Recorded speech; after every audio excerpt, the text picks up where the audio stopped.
শুরু করো, এদিকে দেখো। তো গাছ কাটা দেন কল ছে এদিকে দেখো।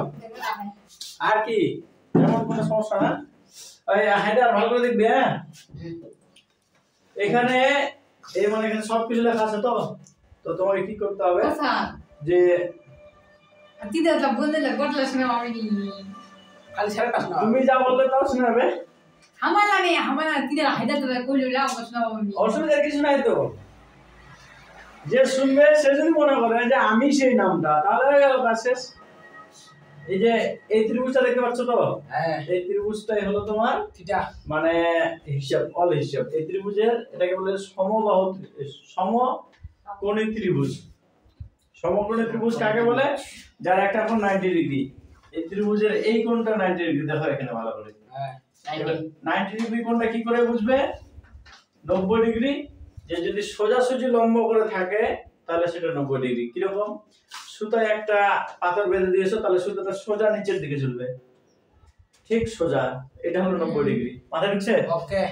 এবারে কথা যে এই 90 ডিগ্রি ত্রিভুজের বা সমকোণী ত্রিভুজের তিনটা জিনিস আছে। একটা ভূমি, এই যে ভূমি, লম্ব, আর একটা লম্ব, আর একটা অতিভুজ। এবারে অতিভুজ ত্রিভুজ না, এটা কি? এটা অতিভুজ। আচ্ছা, না হলে তো তোমাকে নিয়ে আরো অন্য জায়গায় যেতে হবে।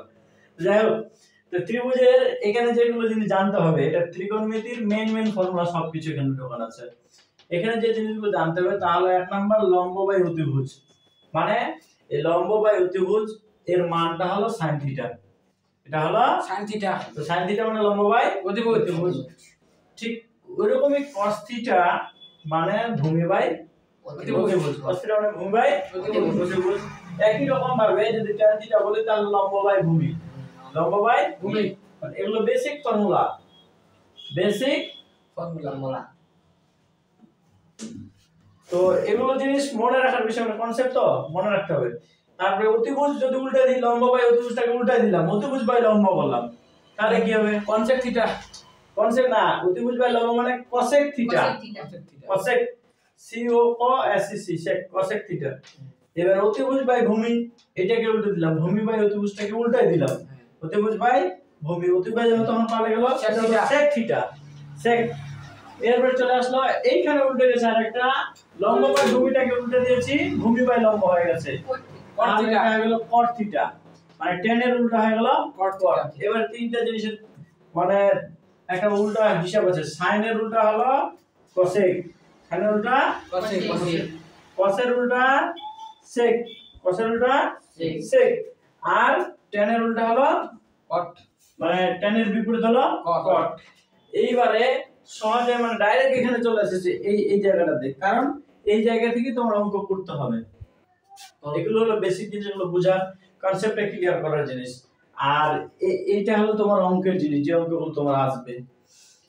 0 degree, 90 degree, 30 degree, 60 degree, 45 degree. মানে ফার্স্টে 0 আছে, তারপরে 90, 30। কেন 0 90 এর মধ্যে মানগুলো অদল বদল আছে, মানগুলো অদল বদল আছে।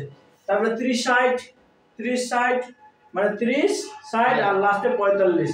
45 এর মান দেখবে সমান সমান, মানে কি যে sin 45 এর যে মান হবে cos 45 এর সেই মান। তারপরে চলে আসে sec 45 এর যেটা মান, cosec 45 এর যে মান sec 45 সেই মানটা হচ্ছে। তারপরে তোমার জন্য tan 45 এর মান 1 আর cot 45 এর মান 1। এরপর চলে আসে এখানে যে sin এই 0 90 ডিগ্রি, একটা 0 ডিগ্রি আর একটা হলো 90 ডিগ্রি। এই হিসাবটা কি? sin 0 ডিগ্রির মান 0 আর sin 90 ডিগ্রির মান 1। উল্টোটা দেখো, cos 0 ডিগ্রির মান 1, cos 90 ডিগ্রির মান 0। দেখো তো কোন আপনার উল্টে গেছে না? এসে তাহলে এই একই রকম ভাবে এটা 1/2 √3/2 সবগুলো উল্টে গেছে। উল্টে গেছে, মানে √3/2 এখানে চলে আসছে, 1/2 এখানে চলে আসছে। মানে sin আর cos এর মানগুলো অদল বদল করা আছে। তাহলে আমরা যদি খালি sin এর মানটা মুখস্থ রাখি তাহলে পুরোটাই মুখস্থ থেকে গেল। কি করে মুখস্থ? যে sin এর মানটা এখানে বলতে গেল, এখানে বলতে গেল, এখানে বলতে এখানে বলতে গেল, মানে ক্রস করে দুইটা ক্রস হয়ে গেল, দুইবার গুণ হয়ে গেল, তারপর আর কিছু নেই। মানে 45 ডিগ্রি মান তো সমান। একবার sin এর জন্য ক্রস হলো, একবার মনে করো sin cos দুইটা, তো দুইবার ক্রস হয়ে গেল। ঠিক আছে তো?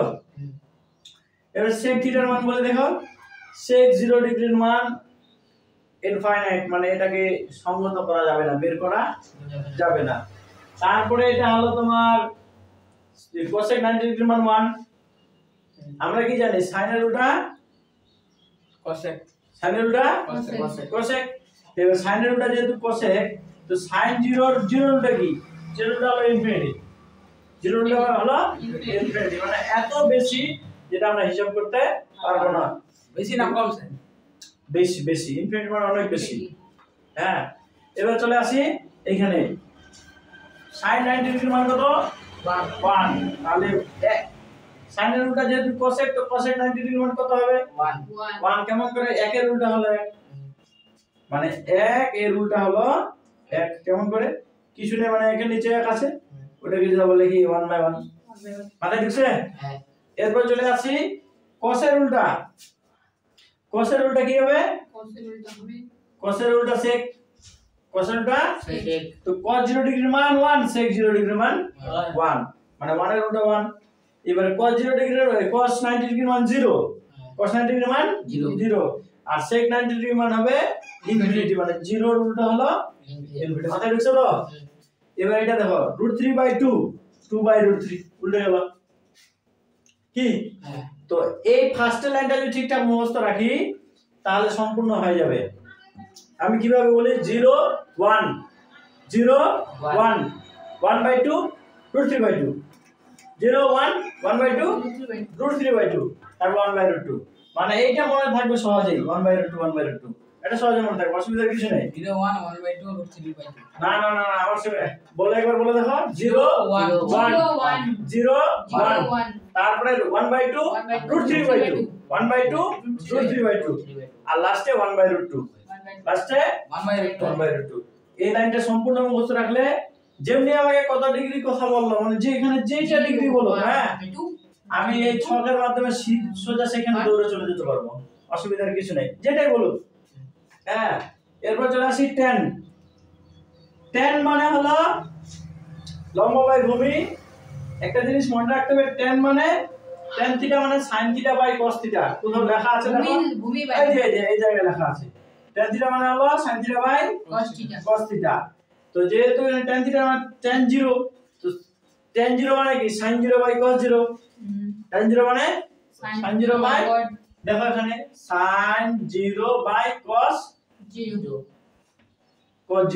তো sin 0 এর মান কত? 1 0 0 sin 0 মান 0, আর cos 0 মান 1। তো তুমি যদি 0/1 করো, মানে 0 কে 1 দিয়ে ভাগ করো, তাহলে কত পাবে? 0 পাবে। ওই জন্য tan 0 এর মান হলো 0। আর এখানে যদি ইনফিনিটি আছে, তো এখানে একটা ইনফিনিটি চলে আসলো। কি করে আসলো দেখো, tan 90 ডিগ্রি মানে কি?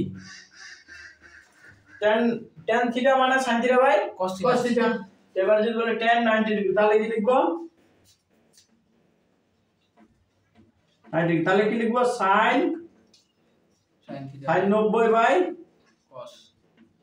cos 90। এই sin 90 এর মান কত দেখো? 1। sin 90 এর মান 1, আর cos 90 এর মান কত? 0। তো 1/0 মানে কি? 0 দিয়ে কি ভাগ করা যাবে না? ওই জন্য এটা এরকম হয়ে গেল, অসঙ্গত। আরে বুঝছে? হ্যাঁ, এটা বইয়ের আছে যে কথাটা, সেটা অসঙ্গত। ইনফাইনিটি বলে ইংলিশ থেকে, এটাকে আবার ইনফাইনিটিও বলে, আর অসঙ্গত মানে সংজ্ঞা করা যায় না, মানে ওর সংজ্ঞা হয় না, ডেফিনেশন হয় না। তারপর চলে আসি cot। এটা শেষ করতে পারলাম না, শেষ করে দিই। এবার tan 30 ডিগ্রি মান কি করে বের করব? tan 30 মানে sin 30 বাই cos 30। sin 30 মান 1/2, cos 30 মান 3/3 তাহলে নিচে 2 2 কেটে গেল, খালি 1/√3। 1/√3, দেখো 1/, উপরে 1 নিচে √3। ঠিক একই রকম ভাবে এখানে চলে আসি tan 60 ডিগ্রি মান কি হবে? sin by cos। তো উপরে sin আছে, নিচে cos আছে, কি sin বাই cos। এবার দেখো তো 2 2 কেটে গেল, নিচে 1 আর উপরে √3, তো খালি √3 হলো। ঢুকছে মাথায়? ঢুকছে? এরপর চলে আসি যে tan 45 ডিগ্রি মান 1, আর cot কত ডিগ্রি মান 1। ওই tan এর উল্টা যেহেতু cot, তাহলে নাম্বারগুলো উল্টে গেল। এই যে কি, এই যে √3 টা সামনে চলে আসলো, আর এই রুট থিটা এদিকে চলে গেল 1/√θ ওদিকে চলে গেল মানে হয়েছে শেষ এবারে থিটা কি জিনিস এই জিনিসটার নাম থিটা সবসময় মনে রাখতে হবে আমরা যেমন অ আ ক খ সরিয়া সরিয়া এগুলো পড়ি ঠিক একই রকম এই থিটা হলো একটা অক্ষর বাস এর কিছু না শুধু অক্ষরটা এই অক্ষরটার নাম থিটা দেখতে এরকম এই মানে সাইজে তো আছে জিরোটার মতো হ্যাঁ জিরোটার আছে জিরোটার মতো হয় এরকম কেটে দিলাম মাঝখানে আচ্ছা ঠিক আছে এবার এই ফর্মুলাগুলো ওই যে ওই বোর্ডে লেখা আছে sin square theta plus cos theta সমান 1 ওটা ফর্মুলা মুখস্থ করতে হবে হ্যাঁ তারপরে এখানে চলে আসে যে এগুলো ফর্মুলা বটলাই না এই তিনটা 1 2 3 এই তিনটা ফর্মুলা আর নিচের গুলো ফর্মুলা নিচের গুলো সহজ উপরের তিনটে কঠিন হ্যাঁ আর ওইটা যে আছে 1/sin থিটা মানে cosec থিটা এটা মুখস্থ রাখতে হবে 1/sin থিটা মানে cosec থিটা তারপর 1/cos থিটা মানে sec থিটা তারপর কি আছে 1/tan থিটা মানে